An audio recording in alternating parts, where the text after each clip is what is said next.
Everyone, आलस कैसे दूर करें। देखिए आलस जो होता है ना, आलस मनुष्य का सबसे बड़ा दुश्मन होता है।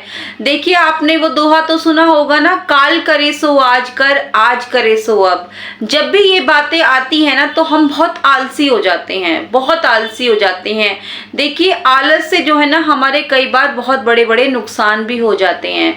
तो आज हम इसी बारे में बात करेंगे कि आलस को कैसे दूर किया जाए। ठीक है, देखिए सबसे पहली बात, मान लीजिए कि मुझे आलस आ रहा है। अब मुझे आलस क्यों आ रहा है? सबसे पहले तो हमें कारण को जानना है ना कि आलस आ क्यों रहा है। देखिए कई दफा क्या होता है कि जब मौसम बदलता है ना, जब मौसम बदलता है तो हमारा शरीर थोड़ा आलसी हो जाता है, मन नहीं करता कोई भी काम करने का, दिल करता है कि बस लेटे रहो, कुछ ना करो। तो एक तो ये कारण हो सकता है जैसे मौसम बदलता है। कितनी दफा ऐसा होता है मौसम के साथ साथ ये ना हमारी तबीयत भी थोड़ी चेंज होने लगती है, थोड़ी तबीयत हमारी खराब सी रहने लगती है जब मौसम चेंज होता है। अंदर से हमें लगता है कि हम थोड़े बीमार चल रहे हैं, तो उस एक ये भी कारण हो सकता है। या फिर देखिए आप कुछ ज्यादा ही सोच रहे हो किसी चीज को लेके, कोई टेंशन है, आप बहुत ज्यादा सोच रहे हो, एक ये भी कारण हो सकता है। और एक कारण ये भी हो सकता है, कई बार क्या होता है हमारे शरीर में खून की कमी हो जाती है, हीमोग्लोबिन हमारा कम हो जाता है, एक ये भी कारण हो सकता है आलस आने का। उसमें भी जो है हमारा मन नहीं करता और शरीर हमारा थका थका सा रहता है और बस दिल करता है लेटे रहो। तो देखिए सबसे पहले हमें कारण जानना है कि कारण क्या है कि हमें आलस आ रहा है। अब दूसरी बात, जब हमें कारण पता चल जाए, कारण पता चल गया कि क्या रीजन है, तो अब हमें अपना दोस्त खुद ही बनना है। देखिए जो हमारा शरीर है ना, जब इसमें कोई भी प्रॉब्लम होती है, कोई भी प्रॉब्लम होती है तो हमें ही सबसे पहले पता चलता है, हमें ही सबसे पहले पता चलता है। और जब हमें पता चल गया कि हमारे साथ में क्या प्रॉब्लम चल रही है, किस वजह से हमें आलस आ रहा है, क्या दिक्कत हमारे साथ चल रही है, तो हमें जो है ना उसकी तरफ अपने शरीर का ध्यान रखना है, डॉक्टर के पास जाना है, अपनी सेहत का ध्यान रखना है। अपना ध्यान हमें खुद ही, अपना फ्रेंड, बेस्ट फ्रेंड बन के अपना ध्यान हमें खुद ही रखना है। ठीक है, क्लियर हो गया आपको ये पॉइंट।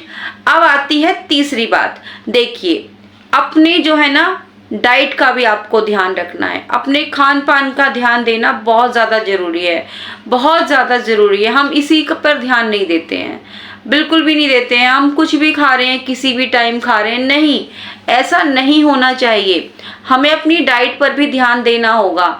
ठीक है, कई बार क्या होता है ना कि हम बहुत ज़्यादा सोच रहे होते हैं, ओवर थिंकिंग करते हैं और फिर हम ओवर ईटिंग कर लेते हैं, उसमें ओवर ईटिंग कर लेते हैं। अब जो हम खा रहे हैं ना तो वो भी हेल्दी नहीं खा रहे हैं, उसमें भी वही तला भुना, ज़्यादा मसाले वाला, तो ये चीज़ें तो नुकसान करेंगी ही ना। तो ऐसा कुछ भी हमें नहीं खाना है, हेल्दी खाना है, अच्छा खाना है, समय पर खाना है, बिना समय के भी नहीं खाना है कि रात को खा रहे हैं, किसी भी टाइम खा रहे हैं, कुछ भी खा रहे हैं, नहीं। तो अपनी डाइट का भी आपको ध्यान रखना है, क्योंकि जो डाइट अगर हम ठीक से नहीं लेंगे ना तो उससे भी हमारी तबीयत डाउन हो जाती है। ठीक है, अब इसमें आता है चौथा पॉइंट। देखिए जब हमारी तबीयत खराब होती है, हमें जब वीकनेस लगती है, आलस जब हमारे शरीर में आता है ना तो हमें कुछ भी नहीं अच्छा लगता है।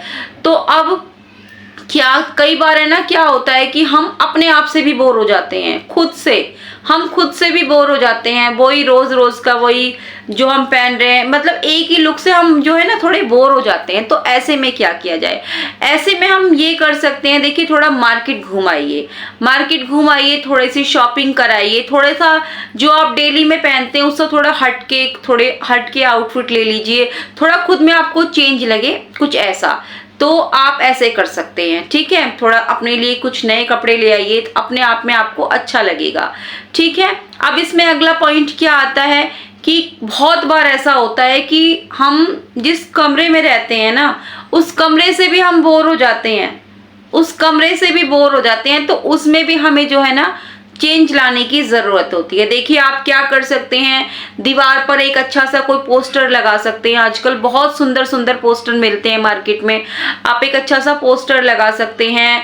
या फिर कोई भी आप क्या कर सकते हैं, जैसे आपका बेड है थोड़ा दाएं तरफ है तो आप उसको थोड़ा बाएं तरफ कर सकते हैं। तो इस तरीके से थोड़ी चेंजिंग आप कर सकते हैं। कोई अच्छा सा फ्लावर पॉट लगा लीजिए, कॉर्नर में रख लीजिए। इस तरीके से आप अपने हिसाब से चेंजिंग कर सकते हैं। आपको भी काफी फ्रेश लगेगा, बहुत अच्छा लगेगा, रूम में कुछ नया लगेगा। इस तरीके से आप कर सकते हैं। अब देखिए, बात आती है फायदे नुकसान की। तो देखिए, आलस का कोई फायदा तो है नहीं, कोई भी फायदा नहीं है, नुकसान ही नुकसान है आलस के। तो अब मान लीजिए एक लेडी है, ठीक है, उनके बच्चे को स्कूल जाना है और उनको बहुत ज्यादा आ रहा है आलस। अब उनके बच्चे के स्कूल का टाइम हो रहा है लेकिन उनका मन नहीं कर रहा उठने का, अब बहुत देर हो गई। अब उनको लग रहा है क्योंकि स्कूल जा भेजना भी बच्चे को जरूरी है, आज उनके बच्चे का एग्जाम है, तो बहुत देर हो गई। फिर वो उठी, उनको लगा कि बहुत ज्यादा लेट ना हो जाए। अब बिल्कुल ही जब टाइम हो गया तब वो उठी, उन्होंने फटाफट फटाफट काम किया। अब इस इतने में क्या हुआ, बच्चे की बस भी निकल गई। अब बच्चे की बस निकल गई, वो भागी भागी बच्चे को स्कूल छोड़ने गई।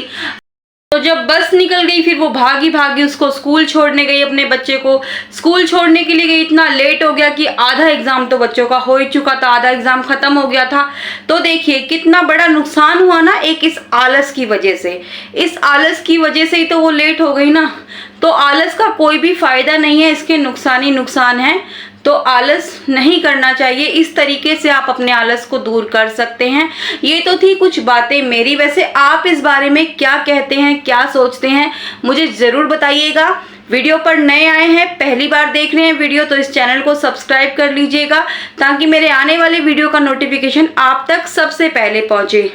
और हाँ, वीडियो अच्छी लगी है तो एक लाइक जरूर दे दीजिएगा, अपनी फ्रेंड फैमिली में जरूर शेयर कर दीजिएगा। कल फिर से आऊंगी एक नई वीडियो के साथ, तब तक के लिए bye bye and take care.